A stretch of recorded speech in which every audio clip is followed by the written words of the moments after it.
Welcome to NJCAA Hot Hoops. We're back again. Kenya Landers, co-hosting Dan Olson. We're delighted to have you join us, and let's talk some JUCO basketball for the hour or so ahead. And boy, it's been a topsy-turvy week, Kenya. And Then, as we've spoke before about undefeated streaks, and of course Hutch took the hit there a week or so ago. yep. Um, and it was all left up to Northwest Florida State, and they ran into that thing called Chipola Junior College, who is hot. Um, Hot, hot. Chipola 21 and 0 now, Yeah. and people are starting to give them some respect apparently. But Finally. we have a new number one, and one that has been hovering around the top there for quite some time. And I believe Hmm. it's the first time that New Mexico has ever been a number one. So congrats to them. And you want to go through the top 10 and see where we have everybody falling here today? Yeah, it's been, we talk about this all the time, right? We talk about how interesting it gets this time of year and how all the different teams, they're not having bad losses. Right. They're just losing games, to some really good teams. And so Right. for us, it's fun, Yeah. right? For Yeah. us, it's fun to look at and to see how it all plays out because we just love good basketball. But Yeah. for those that are in the fire, it can Yeah. be a little tough. Yes. So this week in the poll, like Dan said, like you said, we have New Mexico in the number one spot. That is so exciting for them and Yeah. their program. Good for But them. like we say, we got to have that 24-hour rule because Mhm. was it who beat Hutch a couple weeks ago and then got knocked right back off? Dodge. Dodge City, yeah, yeah. Then at number two, we got Chipola. I don't know what they're gonna have to do to be number one, but we'll see. Yeah. Northwest Florida State at three, Three Rivers, Dodge City, and Hutch, 4, 5, and 6. Wabash Valley, Gulf Coast State, and Shelton State, 7, 8, 9, and then just finishing us up at 10, we got South Plains.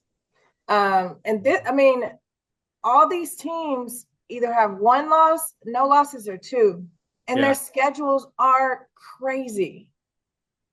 Yeah. So, They got to hustle it's every just day. they gotta hustle every day. You gotta grind every day. And it's so fun. So fun to watch. Last week's guest, Arizona Western's Chelsea Dewey, Hmm. they moved up a couple of spots, so they Yeah. keep winning. They're all the way up to number 12 now, so they're knocking Hmm. on the door of the top 10, you Yeah. know. And McLennan, who we both like, Hmm. as a team that could be a real disruptor as moving forward into the national tournament. Yeah. They dropped a little bit. They were at 8 last week. Now they're down to 11. And then Murray State, who has been kind of a quiet, quiet team doing their Yeah. thing, they've moved up now from 20 to 16. Yeah. So, there's some movers and shakers, I guess, in that top 20 every week, So, what do we have for the top 20 or the top five in Division Two? What do we have? Yeah, we have Kirkwood in at number one, and we're excited. We'll have Coach on a little later in the show today. Awesome. Johnson County at two, CCBC Essex three, Union four, and Mesa at five out of Arizona. So all Yeah. those teams are undefeated except for Mesa, who is 16-6. But I mean, we talked about who they're playing, Yeah. so they got six, but they don't have six bad losses. They are just playing a No. tough schedule. No, and Pima, we talked about Mm-hmm. last week. We talked about this resurgence of Arizona JUCO basketball, Yes. both on the Division One and Two level. Yep. Well, Pima moves up to number 8 from number 10. So, but you got a bunch of undefeated teams going on there, the top four, and you're right, Kirkwood's Kim Muhl will be on as our hot seat Yeah, guest, and yeah. he's The got goat. magic going on up there, man, every year. Yeah, No different. Um, so yeah, it'll be interesting to see how this starts to play out because something's going to give here pretty soon. no question. No question.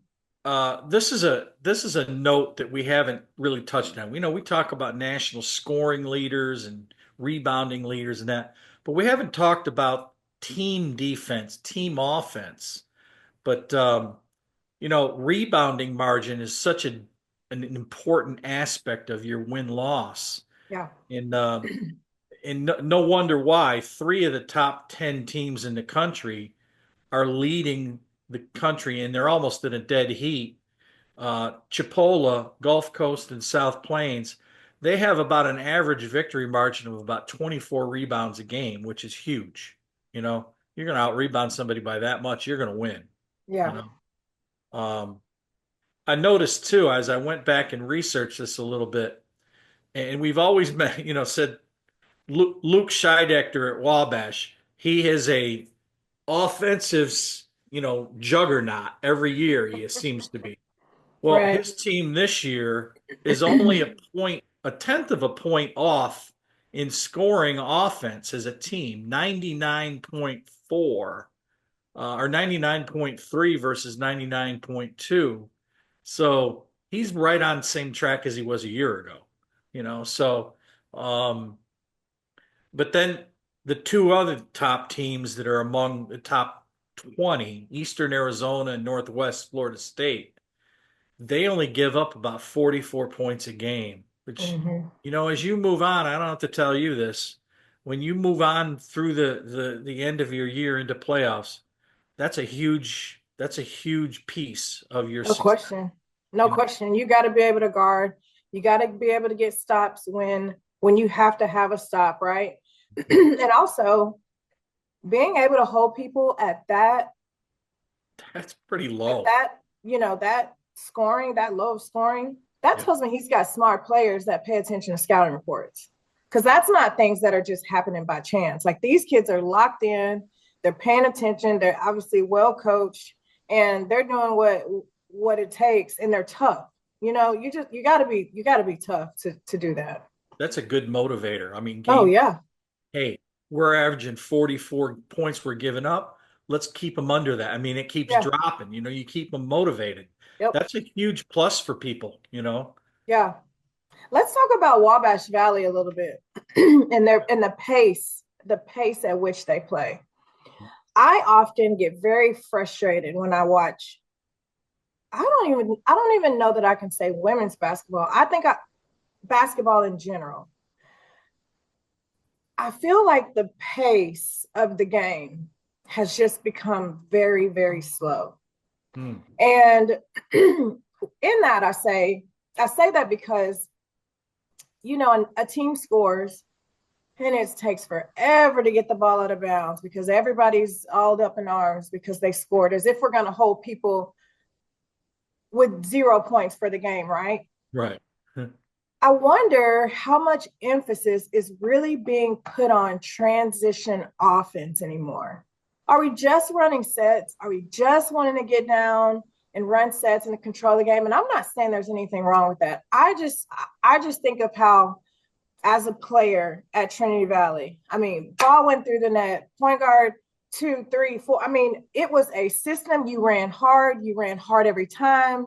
You did it 50 times with no defense on the floor. And then when defense got on the floor, you were able to do it the same way. JUCO, Texas, exact same thing. Transition, ball goes through the net, post players, you better get it out quick. Guards, you got 2 dribbles before you're getting rid of it. You're not dribbling it all the way up the floor. And so just as a spectator now of the game, I look at Michael all the time when we're watching basketball, and I'm like, this game is so slow. But I don't know why, and I'm sure they're not all that way. But gosh, it's just Yeah, it's no, just. you're touching on a point with me because, like, that was one of my strengths as a coach was Mhm. transition offense and knowing how to get the ball out of the net and get it going. Kids players do not know how to run their lanes. They just No, frivolously up and they're too tight. They're not they're too spread out. tight. They're not hitting their marks. They're way I don't down get it. past the free throw line. Why are we Yeah, way down there? Get up the floor. yeah. Yeah, It's way out of sync. They're not taught to know how to do it, and yeah. it's frustrating for me to sit there and watch it. It's a lost art. I mean, think It about really position is. work.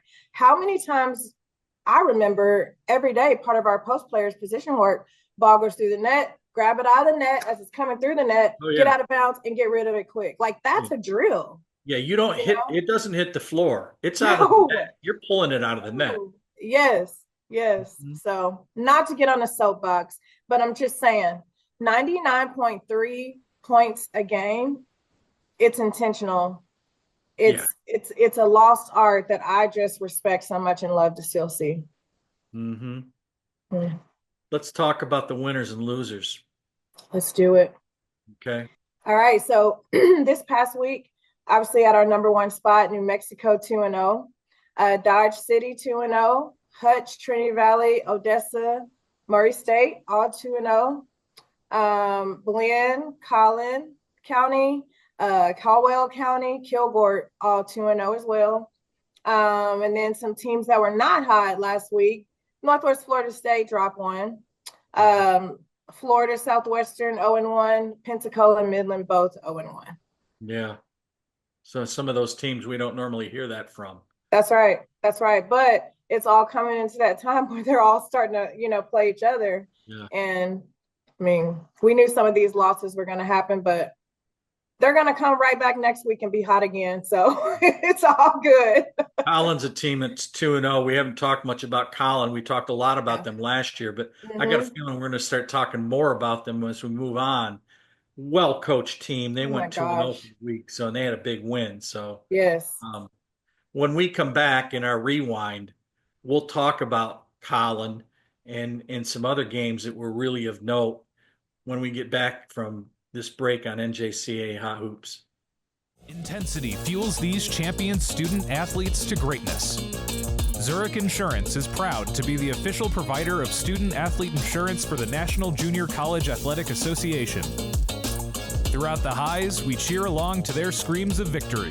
Throughout the lows, we support them through their tears of defeat.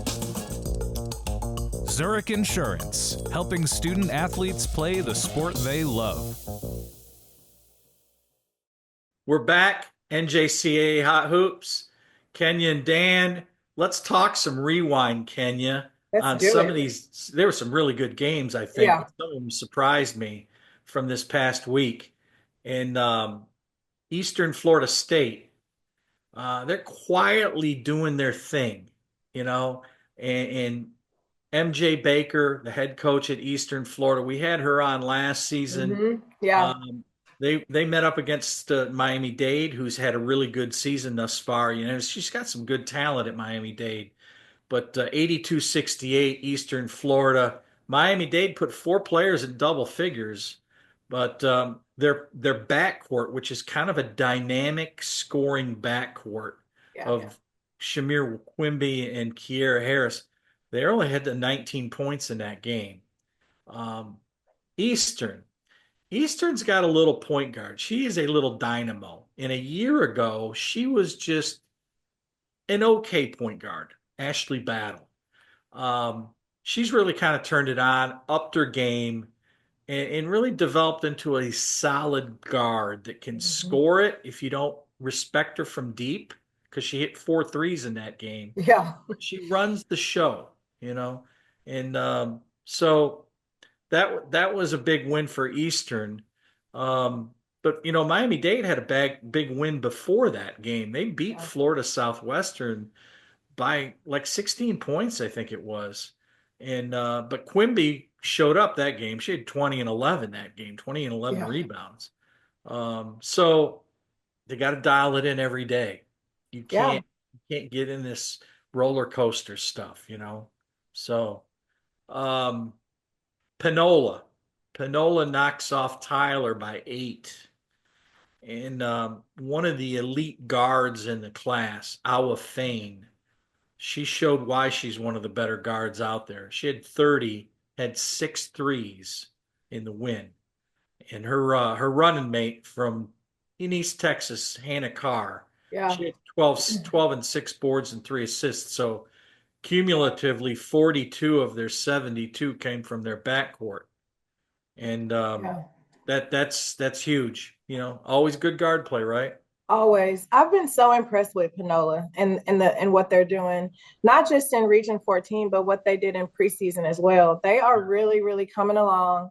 They had some tough losses early, but I mean, as the season, keeps going, they're really finding their niche. They're fine-tuning some things, and they got players that are consistently showing up. So they've been a lot of fun to watch. A lot of fun to watch. I kind of felt the same way when I watched them early. I'm like, Mm-hmm. they're going to be causing people some trouble, and Yeah. sure enough, they are. You know, so that'll be an interesting saga as we move into the month of February into March of what happens with Panola. So Yeah. Dodge City knocks off Garden City by 7. Mm-hmm. Um, and it seems as if Dodge City, they've got about 3 players that are pretty consistent for the most part over the year, but he's got more players that just seem to step up from game to game. Becca Unruh had 18 and 4 threes against Garden City that game, and we hadn't talked about her. Taya Morgan had 15. So they shot the three pretty well. Jolie Mance, who's a 3-point shooter for Garden City, she had 4 threes. It was a shooter's game apparently, but Garden City didn't wind up with enough shots. So um, let's go down to Arizona. And this was an interesting game. Cochise snuck by Eastern by 3, 54-51. That's a That was a that's good a game. good matchup. That's Yeah. a good matchup. Um, the front court of Cochise, they're pretty productive. She's got Jessie Joe Queen and Michelle Ncolo. They're both 6'1", athletic, bouncy forwards. They kind of dominated the glass. They had 29 of their rebounds as a Mm-hmm. team, and didn't score a lot, but they were really active off the glass. And but the backcourt, which was kind of a question mark, I think, for Cochise in the early going, they've kind of settled in. Michaela Silas had 20. Yeah. Kaylin Asbury, that's a Division I transfer. She had 11. So, they've got speed, athleticism. They can bury the three. Cochise is going to be a tough team to beat as we Yep. move forward. Yep. So um, Tyler played Trinity. Trinity got him by 4. Yeah. The backcourt of Trinity Valley was the key factor. Monica Marsh, a George Washington U transfer, Mm-hmm. seems to have found her consistency level. She had 16 for the Lady Cards. And Nylia Wilkins, she had 16 as well. So you got 32 of their 70 comes from their backcourt. And it was a big win for Trinity Valley. That's a huge win. That's a huge win because I think they fell off last week. Yep. And we said, they're going to get back going, and that's just part of the trend we're seeing. Yeah. we're not seeing teams perform bad multiple weeks in a row. Would you agree? Agreed. Like our teams that are like, that's not a normal loss. They're coming, they're refocusing, and they're bouncing back the following week, and that's what the Valley did this week. Yeah. So if you reflect back a year ago, we'd talk about Collin, the dominant team. Collin this, Collin that, and then they get knocked off by McLennan. Remember last year? Yep. And what's going on? Well, they played again this year, and guess what? Collin beats McLennan. The roles are kind of reversed, Yep. But Ashley Nunley, she's a point guard for Collin, going to Old Dominion. Mm-hmm. She had 22 points and 10 rebounds from the point guard spot. And I think she kind of controlled that, but they've got a nice shooter, Kenzie Gusters. She stuck Yep. 16. Yep. really well coached. Jeff Allen does a great job at Yes. Allen, and the backcourt of McLennan dominant as well. They had 36 combined points with Tajane Gooden and Jalea Ingram. Those are two of Yeah. their better guards. Yeah. That was a great game, I bet. And those are two of her players that she talked about when she was on with us at the beginning of the year. Tough kids that are gamers. And then we always talk about Jeff's teams and how well coached they are, and he gets everybody to just kind of lock in and play their role. Like, they have some major kids that produce for them, numbers wise, rebounds wise, but then he's got some role players. We talked about her last year, Kennedy Holmes, out of Crandall. Remember we talked about her? Yep. I mean, I got a chance to talk to some people about her, and she is just consistent.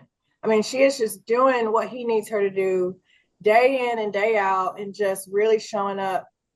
And there's more than just her, but he's got producers on the stat sheet, and then he's got some producers off the stat sheet too that are doing huge things for his team. Yeah, agreed. Yeah. Guy does a great job. He does. Okay, here's the big game. The big mama. Chipola, Northwest Florida State. Chipola walks out with a 10-point win. And as we've mentioned before, Kenijah Daniel, this play, she's lighting it up. She had 25, 7 boards, 3 blocks, 4 threes in that win against Northwest Florida State.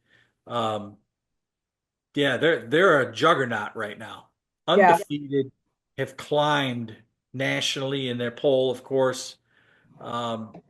It's gonna be a wild ride in the Panhandle in the next few weeks. No question. Makia Chase led the Raiders, excuse me, with 12. Deborah Davenport 9 and 7.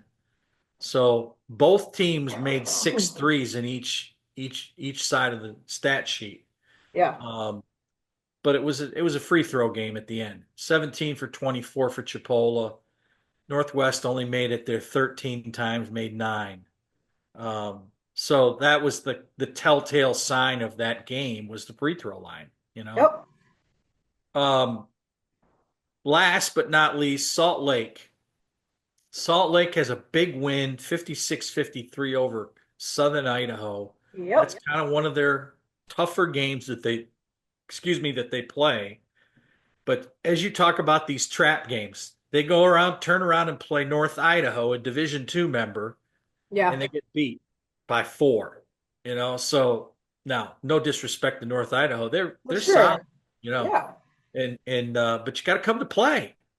Got to stay on it. Yeah, 24-hour rule. Yep. So that was a good set of games for the past week. It's only going to get better. Yeah. So when we come back, we'll talk upload and who we're going to see this next coming week. And you know, there's going to be some upsets going on. So we'll be right back with NJCA Hot Hoops.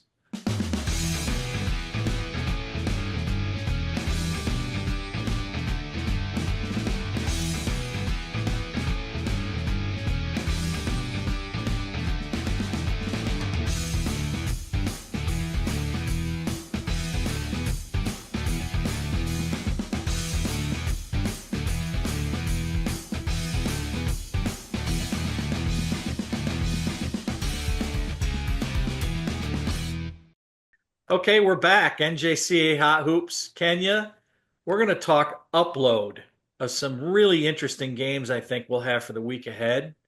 And let's start it off. Northeast Oklahoma A&M. We haven't talked about Jim Rowland's club at all this year. Yeah. They got to go over to Murray and play.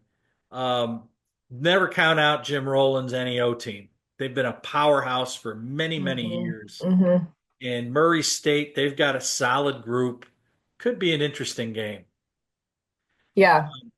Now, here's a national tournament implication type of a game, a ranking game.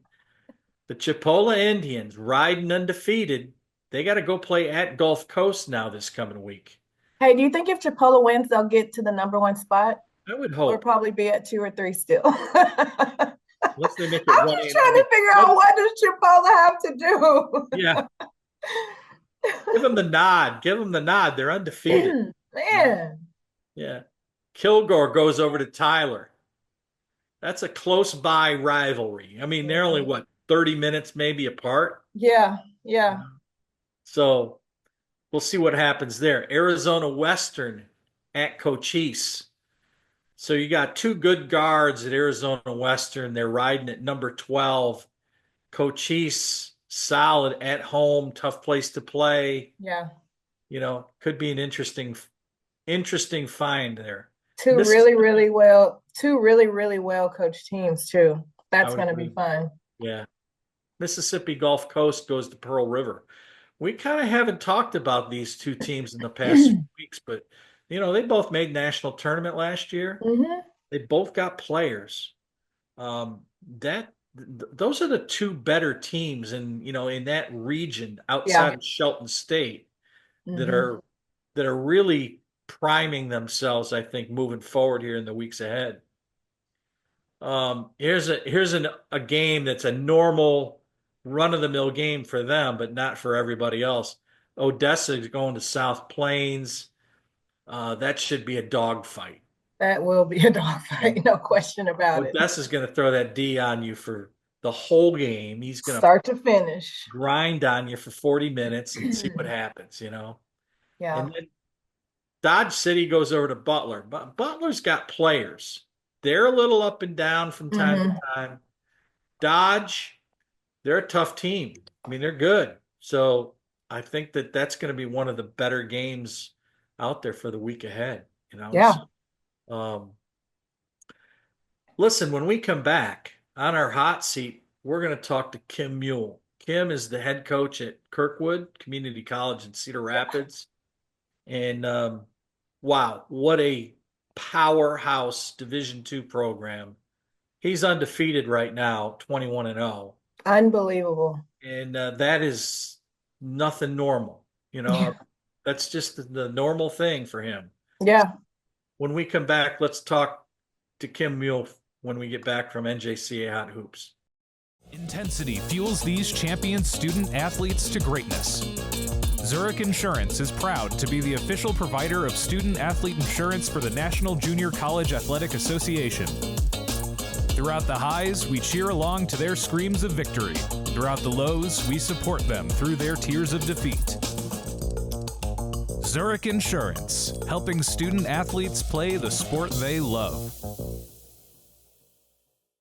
Welcome back to NJCA Hot Hoops. Our special guest on the hot seat today, Kim Muhl, head coach, Kirkwood Community College. Kim, welcome to the show, and we're delighted to have you here on Hot Hoops. That's what scares me. I'm going to be on the hot seat. That's what scares me. Yeah, no. Well, we'll be mild. We'll be kind. Okay. Yes, we will. Listen, for anyone that's in junior college women's basketball that doesn't know Kim Muhl, Kirkwood Community College, they may have been under a rock for a long time because Correct. You have been nothing short of unbelievable. I mean, 9 national championships. That's more than anybody. Okay. Hall of Fame, over 1,000 wins. You got your fair share of All-Americans. So you must know how to recruit a player or two, apparently. And what's in the water up there, man? Tell me what's going on in Cedar Rapids. We need the secret. Yeah. I don't know. I mean, if you'd have told me in 1989 when I took this job that Cedar Rapids, Iowa, what we've done, I'd never believe you. So Wow. we've been lucky to get good kids. They buy into what we're doing, and they just we're kind of the purity, I think. Right now with the NIL and all that stuff. I mean, kids come here, they're getting a whole lot. They're getting money, but not a lot of money. Yeah. And they just want to get better and have a chance to go play. So I don't know what we got magic water or not, but we've had some really good players come through here. You have. Wow. It's been a joy to watch your teams because, I mean, Kenya, they do the fundamental, no nonsense type of a game. I mean, We echo this word this term shot selection all the time Yeah. on our Yeah. show. Oh, that's in there. That's in their DNA if they leave Kirkwood. I can tell you that right now. Yeah. Yeah. So go ahead, Kenya. Well, I mean, I have so many questions for and I did this because I'm like the heavyweight, the heavyweight fighter here, the heavyweight boxer. Since 1989, you have seen the game or the kids and the parents and everything just evolve and shift and change back and then change again. How have you been able to keep your program so consistent and continue to do the things within a system that you believe is right and that you believe works and that you have shown it to be successful? That's one of the things I was asked the other day about all the stuff that we've done. I said the consistency has been the most important thing to me, year in and year out, that we're putting a good product on the floor, if you want to say that. We want to say that. We're going to say that. We're all about that. I think, I get kids to buy into team, I think. And I have no time for kids that don't want to be good teammates. I really don't. I don't care how good they are. And I think when they support each other, the chemistry and the culture becomes so much better. And everything I'm hearing in football and basketball, hey, our coach, we love each other, all that stuff, the culture. Well, that's, every year you go through it. In junior college, you have some screwy years, but this year I got a great group. They love each other. They really do care about each other. And that's not real common at two-year schools. So I'm pretty demanding on the floor. I'm your best friend, maybe off the floor, but on the floor, I'm not. And I'm very accountable. You got to be accountable. I mean, I agree with shot selection. I watched a lot of games. It's like, I can't believe that you can tolerate. I guess at the higher levels you have to, because you're paying them more money than maybe you're getting paid. But our kids, we talk about, I don't say anything about when they shoot it, except if it's a bad one. So, everything's time and score. Yeah. So talk to us about, just your community, because, being a JUCO person myself, like in those places and those towns where the special programs are, I mean, the community makes your program, just from, community members taking care of kids that are from far away from home and supporting the program and filling up the gym. How impactful has y'all's community been in everything that you've done there? Well, that's a tough question, because we're 15 minutes from University of Iowa. So, for 3 or 4 years, we're Caitlin Clark country.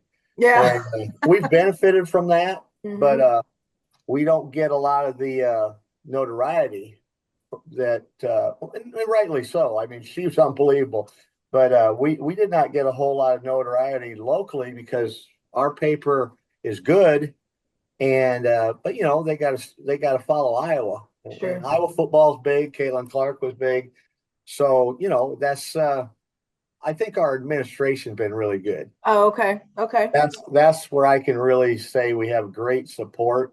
The community does support Kirkwood Community College very well, but we have a great administration. We have a new president. She's been here.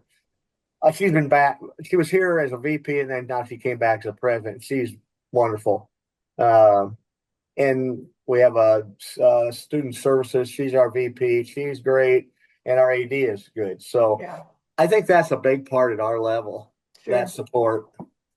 I think it's a big part at any level. Yeah.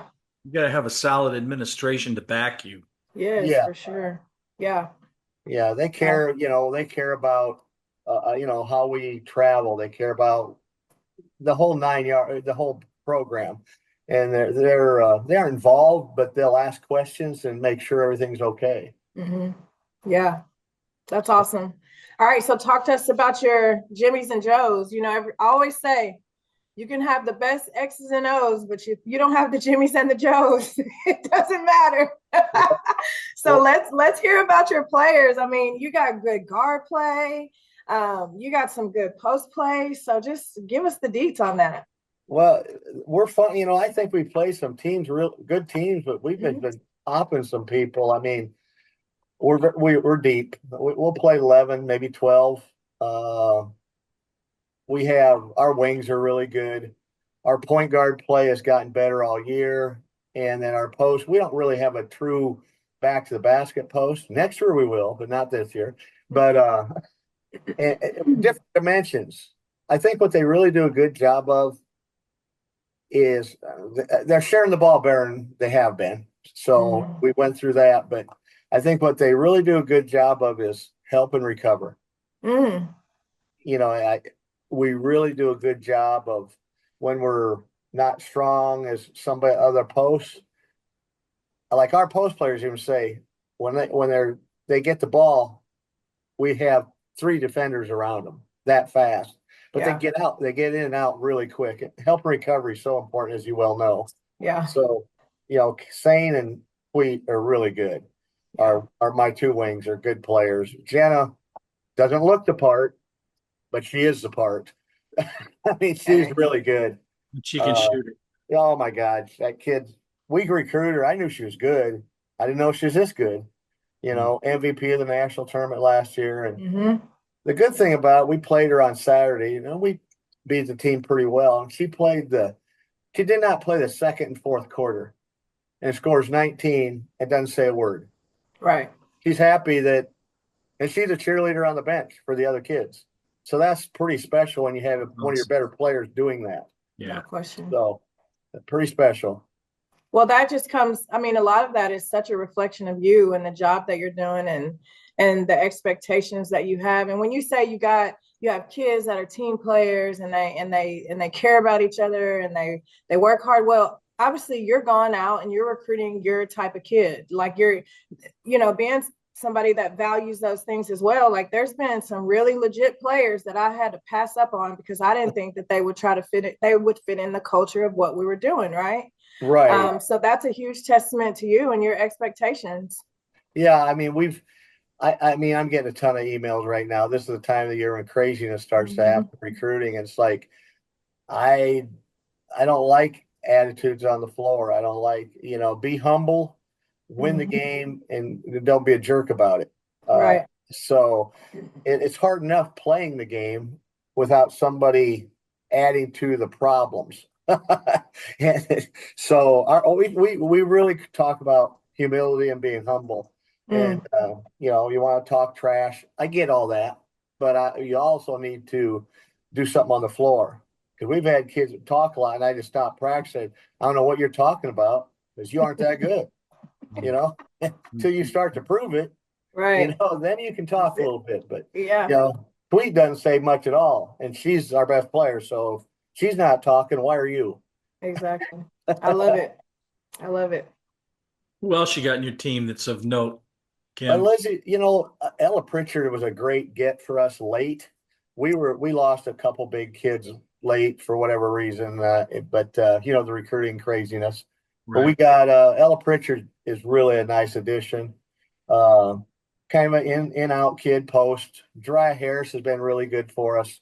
But our point guard, Olivia Wren from Minneapolis, is getting better. She's kind of figuring out that it's not that important to score every possession. And then we had a transfer by Shyla Moore is a nice player. So we have a lot of we're different, so different because some kids can do this and they kind of make it work. They mix and match, and if they're in transition and you got this kid on this side and got Tweed on this side, who you give the ball to? Yeah.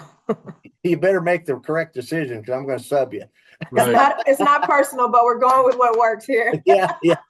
That's kind of the mentality. It's intelligence, IQ, which is, I think, IQ basketball is not what it used to be. I'll put it that way. Right. And be nice. Yeah.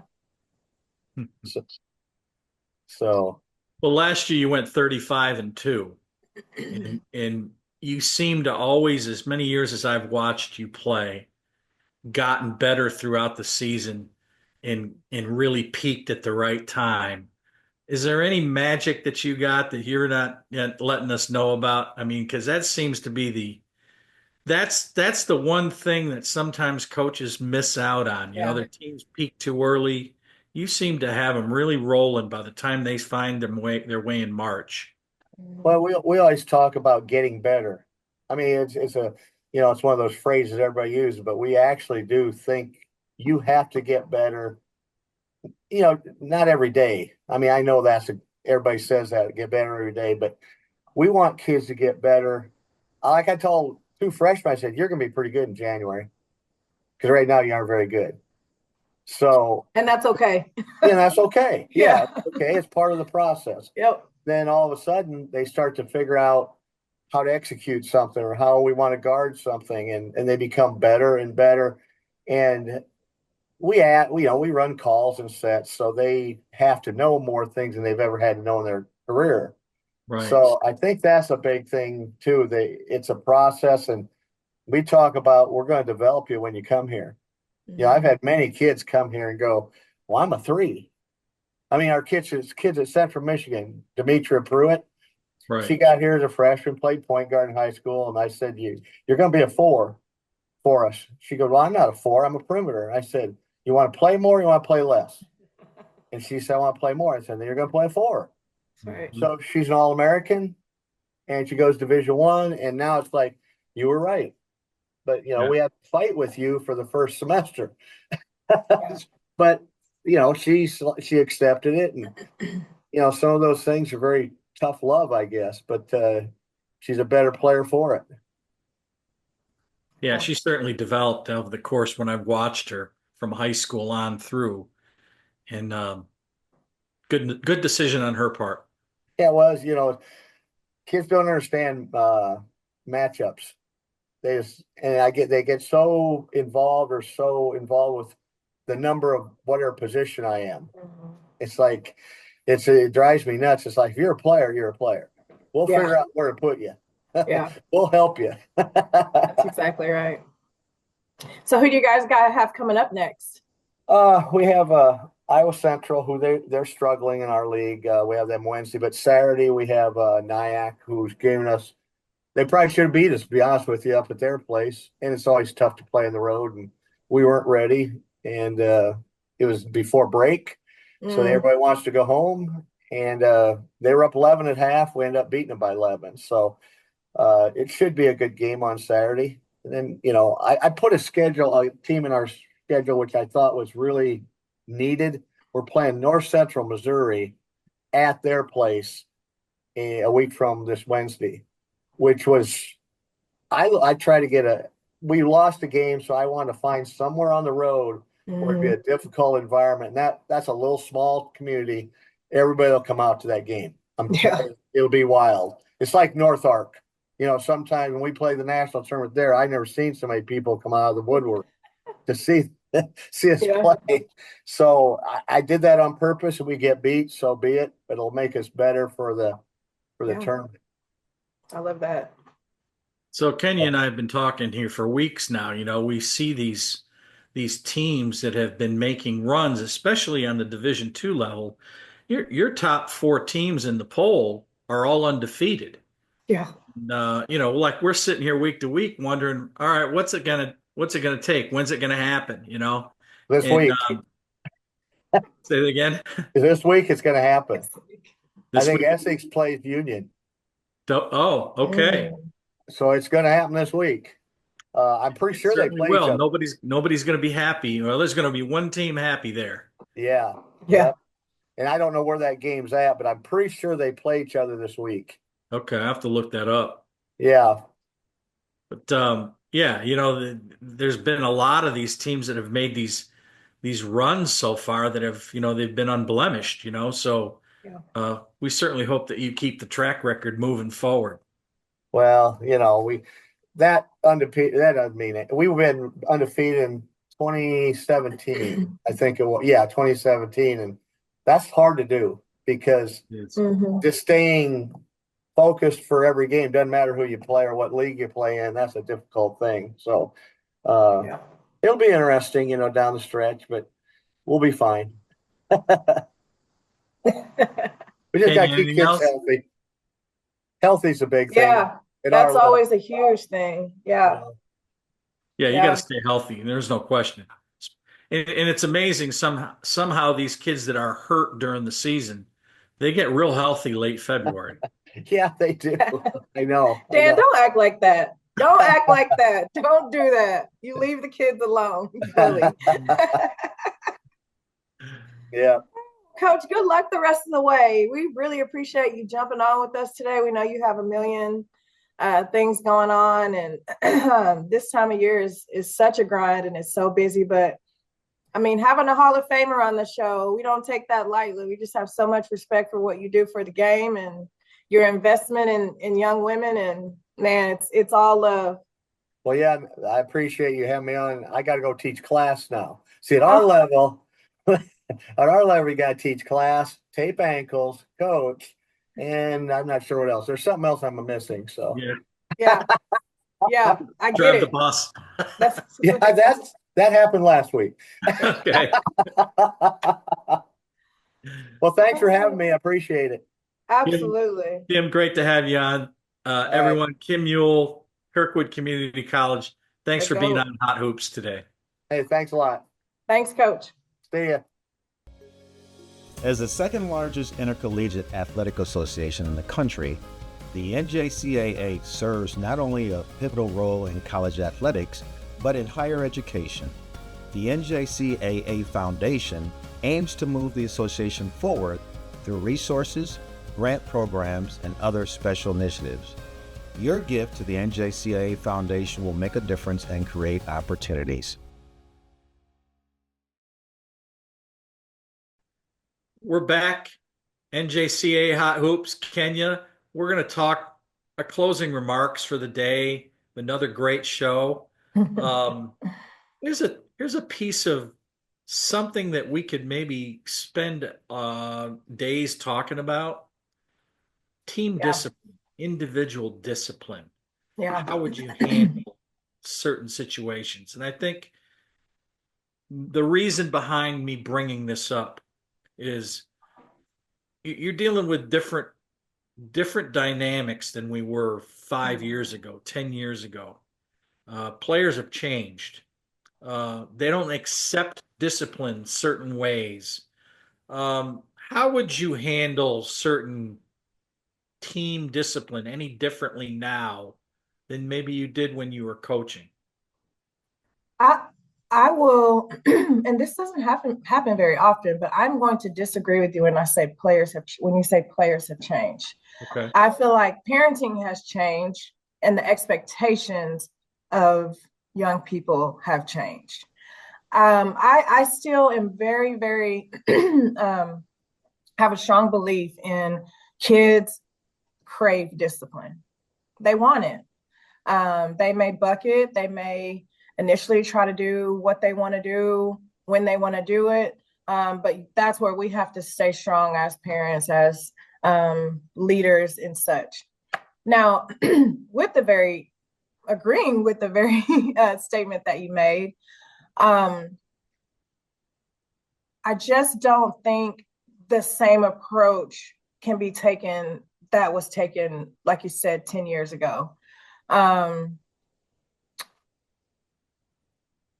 think the reason that is because it's not really fair to be held accountable for things that you haven't been taught to do, right? So I think in the way that we discipline students and children and all on the court, off the court, is very, very different because we're reteaching or we're teaching things that we feel like they should already know once they get to the collegiate level, right? Sure. I mean, they're going through things, and especially the kids that are coming through now. I'm going to put my administrator hat on. We got COVID kids that are coming through, right? And so we have kids that are coming through that spent the greater of 2.5 years on a device, and we're not having conversations with people. They weren't having to properly communicate.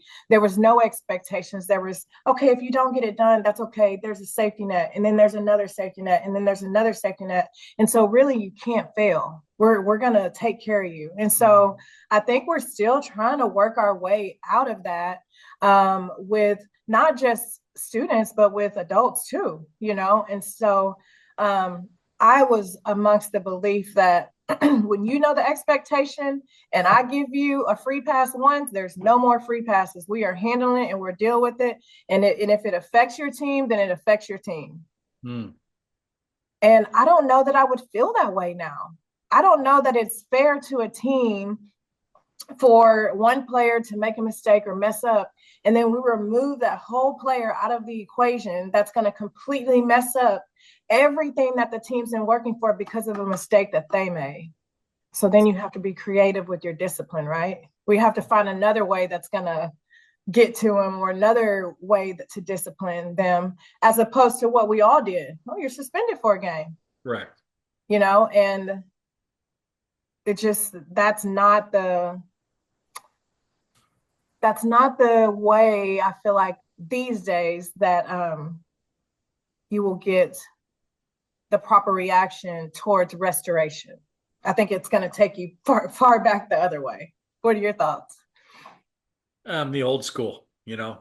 All right, you know, I'm going to let you screw up, but I'm going to give you a 3-strike policy. You know, and I'm going to let you know that ahead of time. Like, you've got a 3-strike policy, and these are the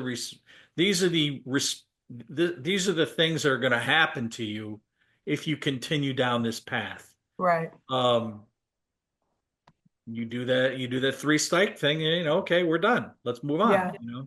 Now, let me throw it and reverse it a little bit too. Here's a for instance. We've got the best player in the country on Trinity Valley's team. Okay, you're coaching her, all right, and she's a ding dong. She doesn't want to conform to any rules. Okay, do you treat her differently than the rest of the players? So one thing that I always hung my hat on, and I always said, everyone will be treated fairly, but everyone will not be treated the same. Because what Kenya's issues are, they're not Dan's issues. So maybe Kenya hasn't ever had to look anybody in the face when they're talking to them. And we believe that's a sign of respect, right? You look at me in the eye when I'm talking to you. Right. Okay, you show up day one and you can't look me in the eye, because that's maybe in their culture it was disrespectful, or maybe it's never been taught, and maybe that's weird for them. And so that's just one example of many things that we could look at and that could appear as being a ding dong, but those are things that they just haven't learned. So no, they won't be treated the same, but they'll be treated fairly. Like, we have to make progress on these things. And when I say fairly, there's consequences for your actions. Are they the same consequence for this other player's actions?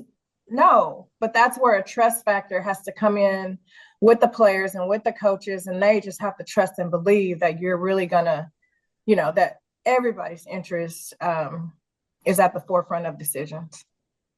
Well said. We could talk about this for days. We could, but I will tell you, the biggest thing that I would have a problem with is with coaching right now, that I think I would really struggle, is that the parents do not want to just let the coaches coach their kids. Correct. I mean, they want to have meetings on how much they play. They want to have meetings on, you yelled at my kid and it wasn't his fault. Yeah. Like I said, after every game meeting, we want to talk. You know, I support my brother's team, and I watch practices and I watch games, and I'm just like, and he doesn't have bad kids, and the parents are good people. They just want to solve all the problems for their kids instead of letting their kids go through the fire and come out nice and shiny on the other side. It's a complete disservice. Yeah. To be continued. To be continued for sure. All right, we talked about last week any players that maybe have come through the mailbag, Yeah. of the great players that have been junior college players. Yeah. You got any names?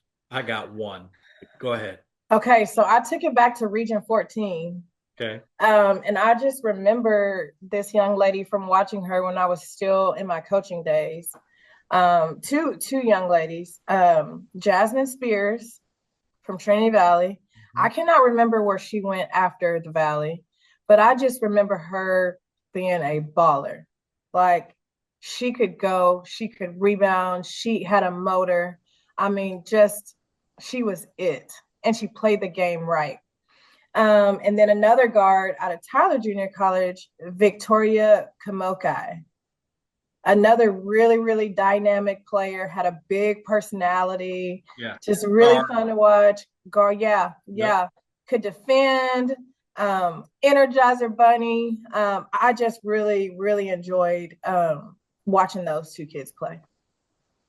Okay. What you got? Both names I got that I know in my mind. Okay. Here's a name that maybe not a lot of people really even recognized, but was one unbelievable player. Ashley Shields. Ashley Shields is a 5'10" guard that could play anywhere she wanted. Southwest Tennessee Community College. Back in 2007, 2008. Okay. She bypassed 4-year school. She went right to the Comets of the WNBA. Oh, She was that good. yeah. So she was a flash pan, like she was at Southwest Tennessee. I went and watched her. She was everything as advertised. I mean, she was putting up stupid numbers. Yeah. Okay. But was well ahead of everybody else. And obviously she was because she lasted in the league for quite some time. She's currently now an assistant at Mississippi Valley State. Okay. But, did the overseas thing, Mm-hmm. played in the WNBA, played for Van Chancellor there with the Comets, and was a vital component of their success there with Houston. I So love that. she'd have to be one of the elite JUCO players of all time, I would suspect. Mm-hmm. Yeah. Just even with the 1 year that she played. Yeah. And Yeah. so that was good. Yeah. Keep them coming. Like I know. I mean, send I'm those just going to go names, back. mailbag people. Yeah. I'm thinking, like along the 10, 15-year range. Because I want to just really think where my brain can go. But yeah, I'm gonna keep hacking away at that. So Okay. if you guys have some players that you'd like to suggest, please message me or Dan, and we would love to discuss them and talk about them. That'd be fun. Yeah. Yeah. It's part of JUCO, I know. So I'd love to see what these new names might be. So Digging up the history. Yeah. Well, All right. awesome show, Dan. It's a great Very one good. again. Likewise, you did a great job today, Kenya. It's always good to see you. And another week has gone by, and we'll see what happens next week when we come back for another version of NJCAA Hot Hoops.